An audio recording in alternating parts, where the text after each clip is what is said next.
Gunshots were heard at an anti-government march in Maputo. The opposition has accused the ruling party of clinging on to power by rigging the presidential vote last year. Mozambican police fired live rounds at protesters who took to the streets to support opposition leader Venancio Mondlane in the capital Maputo on Wednesday, according to Mondlane's aides and eyewitnesses.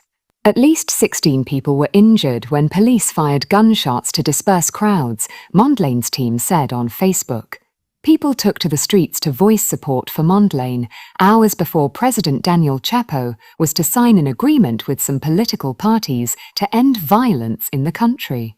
Mondlane came second in the presidential vote that took place last year on October 9, but has been excluded from the talks leading up to the agreement. Mozambique roiled by protests following disputed election last year.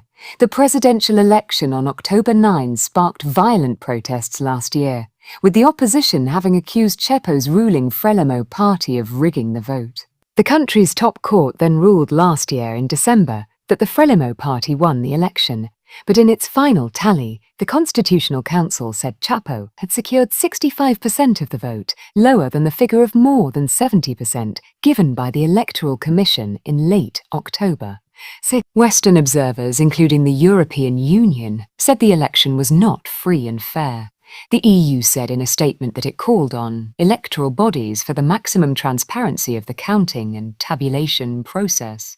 International rights groups say more than 100 people have been killed by security forces since protests began in October. Some local groups, like Plataforma Decide, put the death toll at more than 300.